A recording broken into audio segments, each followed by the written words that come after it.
All right, let's take a look at the if function. The if function kind of makes a decision based on information, and based on that information can do two different things. Something if that information is true, something if it's false. We type it in just like any other function, equals if, open parentheses, and then check out the three parameters. The first is the test. The test is always a yes, no, true or false question.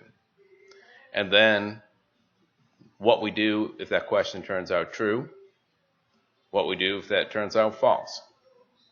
So we might do something like simple, like is A1 less than 4?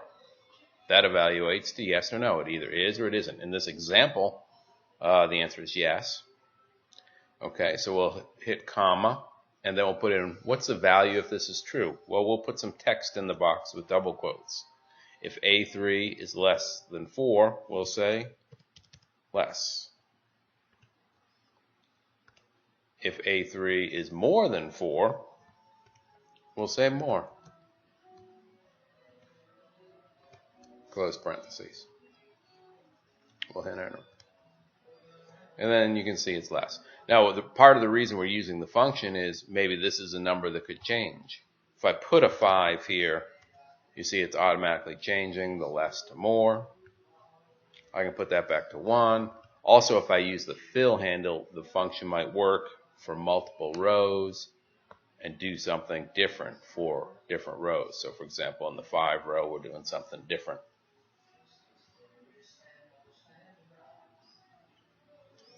We could do something more complicated. This can be really any level of complicated you'd like. We might check if it's less than both of these two columns. So if A3 is less than 2 and it's less than 3, then we would know it's the lowest. So that's two comparisons, and both of those comparisons have to be true, so we can insert the AND function, which takes two comparisons. So AND A3 less than B3, comma, that's one of the functions in the AND, A3 less than C3. If both of those were true, then the AND will give us a true or a yes, and then that will allow the yes part of the function to work. So in this case, a more descriptive word might be lowest. And this word would be, well, all it would be is not lowest. We wouldn't know if it's highest.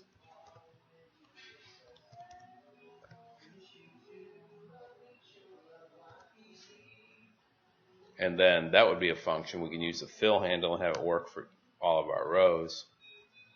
Sometimes the value in column A is the lowest. Sometimes it's not. Note, however, I'll just jump over here and do some calculations. Here, the second and third parameters were text, so we inserted the text, but really they could be any calculation at all. So, for example, we could say equals if B3 is greater than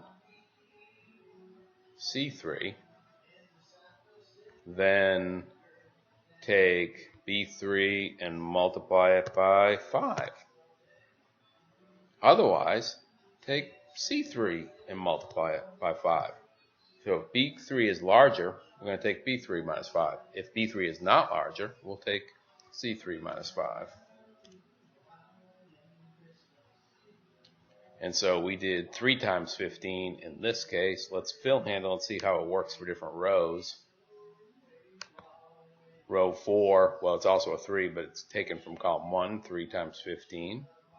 And then here we're taking the 8 times 5 is 40.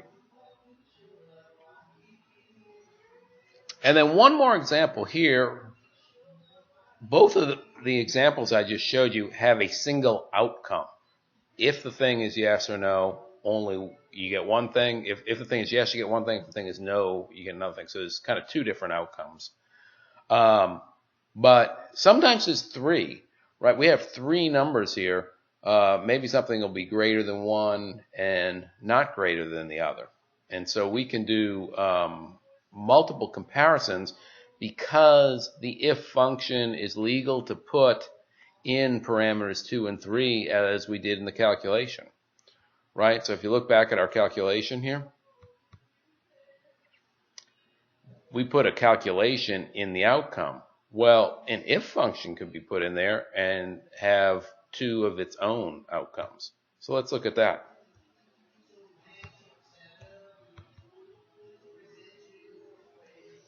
So we could have equals if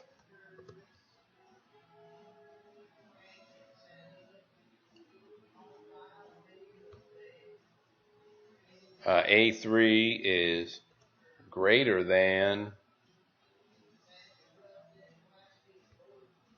B3,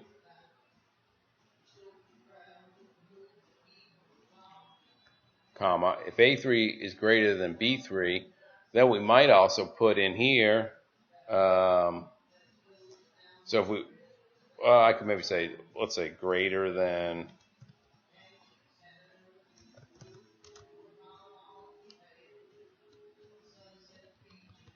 oh, I'll just write A greater than B because it'll be smaller and fit in that cell. But then, if it's less than, if A3 is not greater than B, we might say, put another if in here. If A3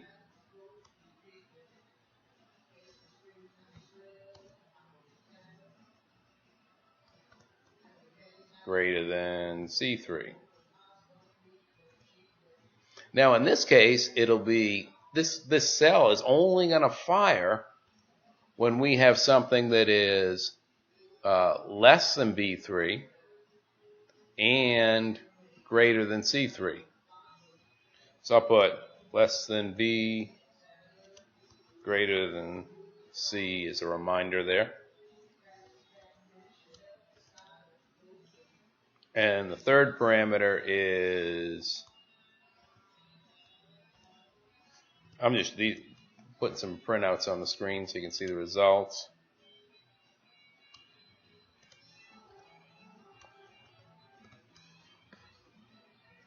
And that's the inside one, okay? And then we'll, second close parentheses for the outside if, and we'll see. So that means 1 is less than B and C. So we wrote on the screen less than B and C. Let's look at how we got it. We checked if A3 was greater than B3, and the answer was false. So that means the true part of the if here is skipped, and we just use the false part of the if. The false part of the if says, is A3 greater than C3? And again, it's false, so we skip to the false part of the second if. And we wrote in there, we know it's less than B because we tested that, and we know it's less than C. Let's see how that turns out for our different rows. Okay, you can see here in E4, we got the E is greater than B.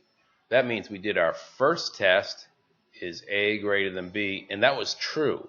When A is greater than B, look, it just fires off this true thing, and the whole false thing with the other if is skipped. So that's why that A is greater than B thing kicks in, and we really don't know anything about C in that case, the way we wrote it.